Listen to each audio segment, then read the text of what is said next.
Hello, everybody. Welcome to the Kathie J Show. Thanks so much for hanging out with me this half hour. I hope you're having a good day, everybody. So, you know what? I just wanted to say thank you to all of you out there that have subscribed to my YouTube channel, that are following us on social media, and going to KathieJShow.com. Thank you so much for all of your support, everybody. And speaking of support, boys and girls, something amazing has happened. Drum roll, please. Da-da-da-da-da-da. Okay, so the annual Westward Magazine Best of the Best Reader's Choice Awards came out yesterday. And your girl, me, Kathie J, got voted for Reader's Choice Best Talk Show Host. Yay! I can't thank you enough. Like, this is like the coolest thing ever because I love the Westward, first off. And anyone that reads the Westward is cool. So the fact that y'all voted for me makes it even better. So this, though, the recognition goes to my entire staff at the Kathie J Show, as well as all of you. So thank you so much. All right, everybody. So let's change gears and talk about what we're going to get into today. So today we're going to talk about something that we're all going to experience, or we all have experienced already, and many of us haven't recovered from it. Grief, okay? Grief from losing a spouse, a mother, a father, an aunt, a friend, even a pet. The list goes on and on. It's a loss. And in order to truly feel happiness and enjoy that laughter again, my guest says you got to work through that pain. You can't ignore it. The pain of loss is released when we grieve, everybody. Ooh, I just got chills. Psychotherapist and author Dr. Patti Ashley is here, yay. Now, Dr. Patti wrote this amazing book about grief, and she's sharing it with us today. It's very personal to you, Letters to Freedom, From Fear to Love to Grace. Tell us about the book, Dr. Patti. I know, you can do this, you can do this. It is very personal, but first of all, congratulations. Oh, thank you. I'm on the best talk show. I mean, Dr. Patti. Host. The things we're building, I tell you what, sister. All right, yeah, so this, though, I'm very honored to help you celebrate this man and this story. So tell us about it. Thank you. Yes. And thank you. It is very personal, very vulnerable. It came out in paperback 3 years ago, and we launched it on his birthday, which is April 9th. Mm-hmm. And my publisher went, kind of fast and furious so we could do that. We had a big event with Rebecca Folsom sang, and I sang with her, and it was a beautiful event.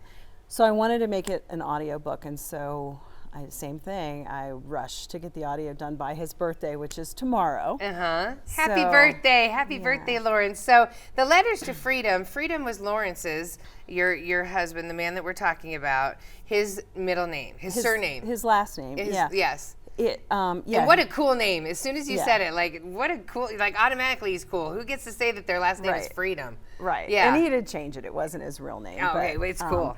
Yeah, Lawrence Freedom. We had a whirlwind, wonderful romance for 2 years, and he died of a sudden heart attack. Okay, so before we get to him dying of a sudden heart attack, the story goes a lot deeper than that for you, because that's how your father died, suddenly, of a sudden heart attack. Right. Okay, so when you were 11 years old, is that your dad? That is my dad. Oh, and his name? Was Clem. Clem. That's right. I love the beautiful story you say about your mom and dad. Oh my God, my mom. Your mom had a lot of suitors, but nobody was like Clem. She waited until her mid-30s, and that was back in, she was a spinster if she was waiting to her 30s. Exactly. But she was so in love with my dad, and he went to World War II, and he came back. It's such a sweet story. She worked, my grandfather owned one of the first movie theaters in town, and she worked in the box office, and one day she looked up and he was there. And he said, "The Army doesn't want me, do you?" They got married 3 months later, had a baby 9 months later. Awesome. Okay, everybody. Yeah. So don't go away. There's celebration and there's sadness in our lives, and that's what we're talking about today. We have lots more to talk to Dr. Patti when we come back. Kathie J. The Colorado Lottery is an official partner of the Kathie J Show. Colorado Lottery, play on.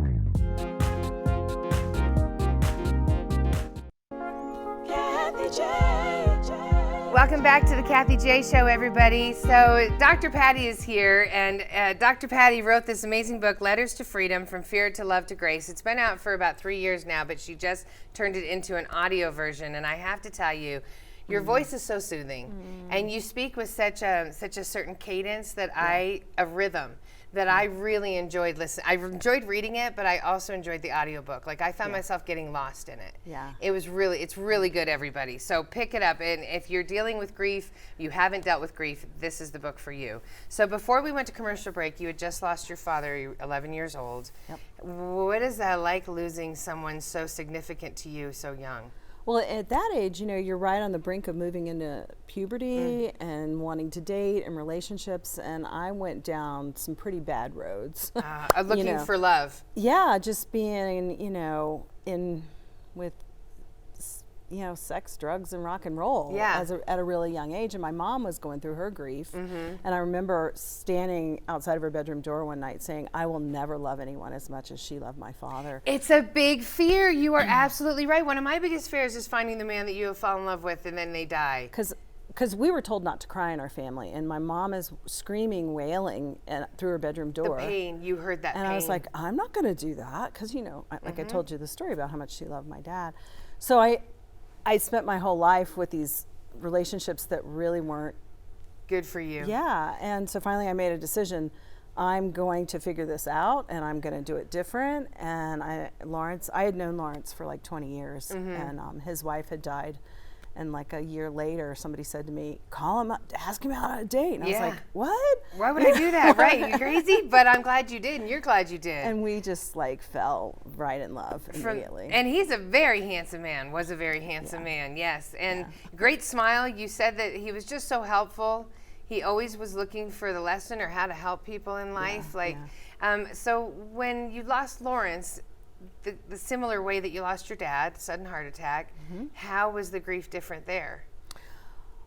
I mean... Well, that was the thing, because I had spent my whole life learning about grief because of having lost my father. And when I was 30, I had a professor say that all depression is unresolved grief. And I went, oh, maybe I have some of that. So you had that in the book. And even when you say it in the audio part, I went, what? Like, all depression is unresolved grief. Unresolved grief. And I've changed the word to unexpressed grief, because I'm not sure we ever really resolve things in our lives. I don't think you can resolve. But we need to express them. Okay. And I hadn't, because I was in a Catholic family. I was told my father was in heaven. Go back to school now. Yeah, and right. We're going to not talk about this anymore because it was a horrible thing that we don't want to talk about.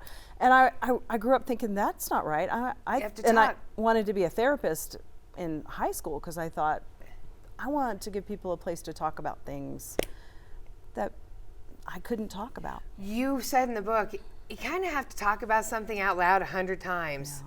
100 times for you to start accepting it or feeling right with it? What was the... Well, that's what I learned about grief when I started doing my journey with grief. They say you have to tell the story at least 100 times. Of this person who was in your life that's no longer there. Your grief story. Okay. Just, and that's what I wanted after Lawrence died was...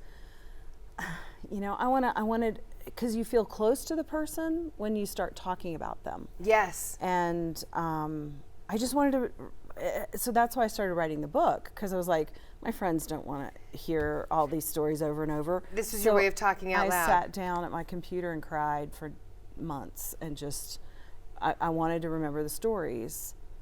So, everybody, don't go away. When we return, we're going to learn some of the lessons that Dr. Patti learned from remembering all the stories. We'll be back. Kathie J. Oakwood Homes is an official partner of the Kathie J Show. Oakwood Homes, building happiness. Kathie J. All right, everybody, before the commercial break, I was crying. But welcome back to the Kathie J Show. We're talking today about grief, and despite the pain, the depths of that pain that comes with grief, there are a lot of lessons that we can learn from grief too, and we have to go through the grief to get to the other side. Right, Dr. Patti? Mm-hmm. And that's really hard, isn't it? Uh-huh. Yeah. Yeah, because we don't like it. And you think that we don't like it at all. Before we get into working through the grief, we were talking about the fact that your significant other had passed away, and there's something in your book that you say to give people advice on what to say when someone's significant other passes away. What do you say? It's so important to listen, to be that enlightened witness, we don't want to fix things for people, and that's what most people want to do. You said everyone always says, "How can I help you?" Yeah. Don't say that anymore when someone has passed. Just listen, like, tell me the stories. That's all I wanted to do. Because Was it tell keeps the them stories. alive. And people get uncomfortable with it because it activates the mirror neurons in the other person, and they feel the grief, and they don't like that feeling, and so they want to fix it for the other person to fix it for themselves, because nobody likes to feel that. Right. Grief is excruciatingly painful, and we want to not have it, but it's an expression of love. I mean, the deeper we love, the deeper we grieve, and so if we know that, we realize that the thing is, people think we're never going to get through it. I can't go there because that's too painful, horrible place. Right. So what do I do to not go there? Instead of go there, it's a portal into the other side where you really, experience this collateral joy of life looks different once you go through it. But so you have to listen to somebody in grief and let them cry. Tears are so helpful, and express. Because they're getting it out for them. And so what are some misconceptions out there about grief, do you feel? People are afraid they're going to get stuck in it. Yes. Well, we've seen people be stuck in it. I mean, I know people that are still grieving 30 years later from somebody. And I don't think we stay stuck in grief if we grieve. Okay. I think we stay stuck because we're avoiding it. We try and put it somewhere, and it ends up going in what Carl Jung called the shadow, which are the parts of ourselves we try and hide, and then they influence us in other ways. Okay, like all of a sudden you're drinking, you don't realize why. It's because you haven't dealt with the grief. Now, this is what I would ask you about the grief, because I seem to be surrounded by grief. So like I'm still recovering from my father passing, and you know how fathers, man, especially if you have a parent that was close with you, when they go, whew.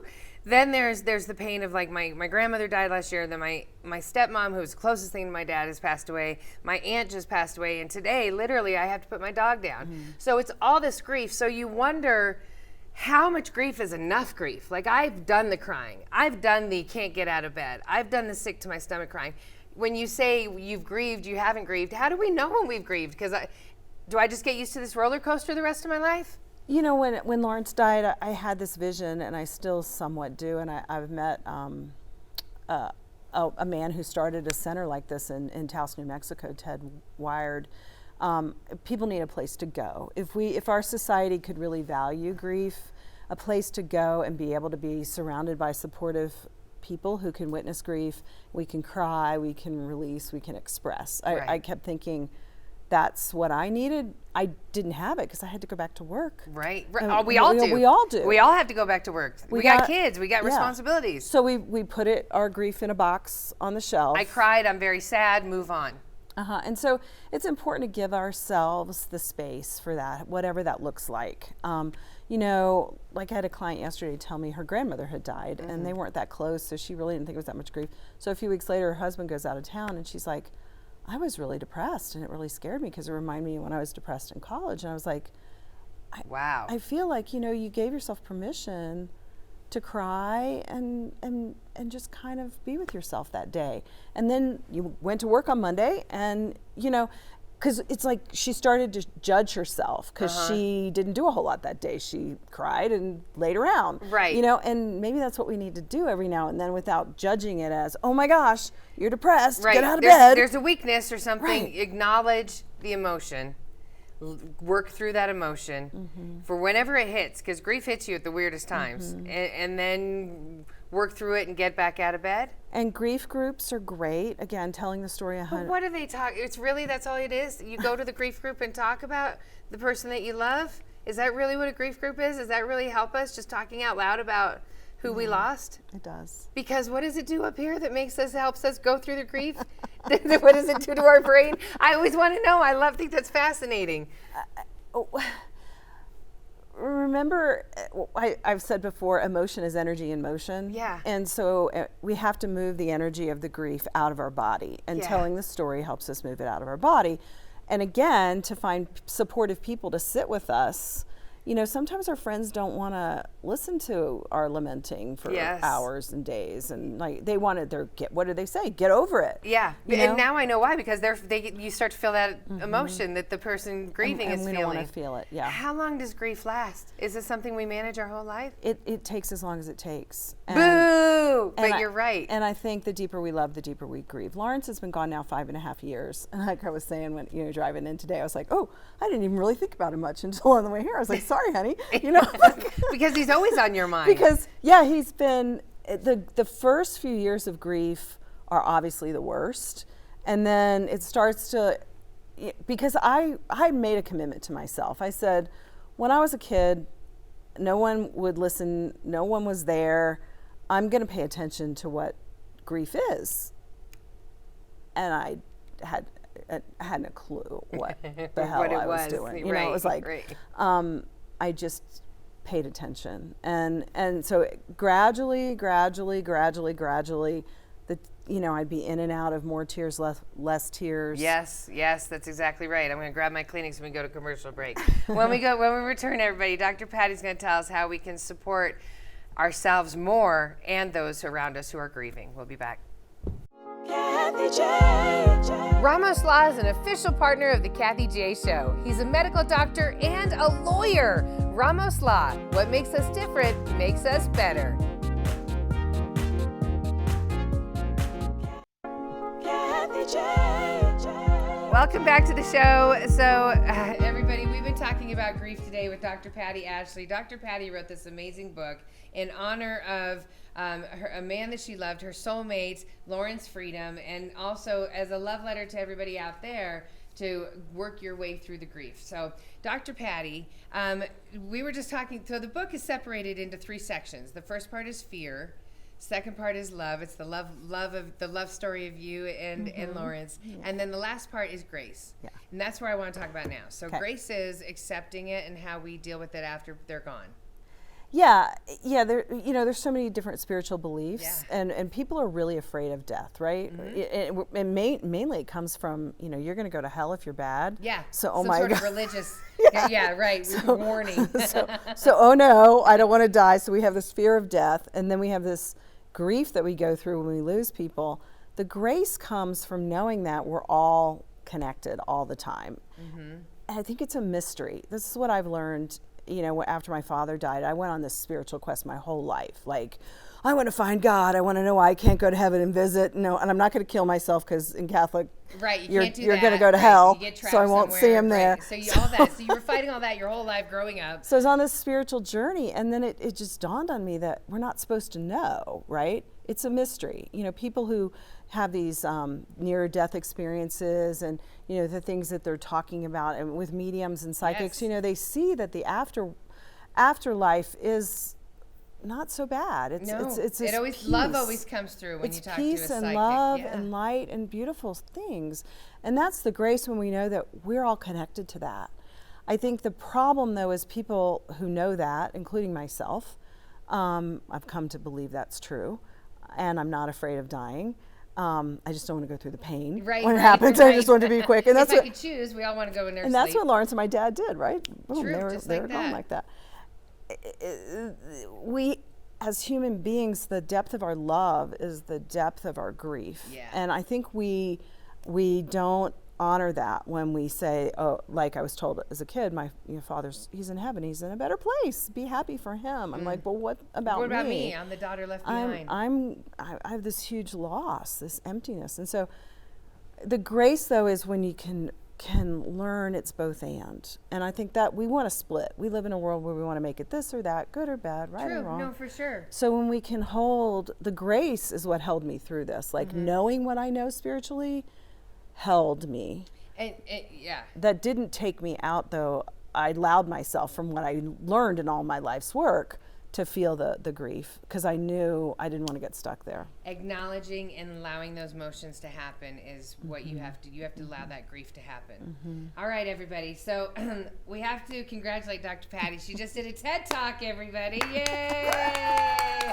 We're very excited to see that when it comes out in May. And also, you're celebrating the launch, the audio version, everybody, of Letters to Freedom. And if you love to hear Dr. Patti talk as much as I love to hear her talk, I highly recommend getting the audio version. And it comes out tomorrow, which happens to fall on Lawrence Freedom's birthday, everybody. Happy birthday, Lawrence. Happy birthday. Happy heavenly birthday to you. Dr. Patti, is there final thoughts you want to leave our audience with today? Grief takes as long as it takes, and give yourself grace through it. And you do get through it. I was, telling Kathie at the break, I can't cry anymore because I'm pretty wrung out of tears. Which blows my mind, because I always think I don't have any more tears, and then all of a sudden the grief, the memory hits me, and I'm out. So when I feel sad, I let myself be sad, and I'm not so sad anymore. And you know what also helped me is all of the people that have died in my life. They knew how much I love them, and I knew how much they loved me. So the people that are close to me, I always remind them. I want them to know always how much I love them, and that helps the grief better, because I have nothing on my shoulders. I have no guilt. I just want them to be happy. So everybody out there, go to drpattiashley.com and get the book on Amazon as well. Dr. Patti, God bless you, and thanks for being here, my friend. Thank you.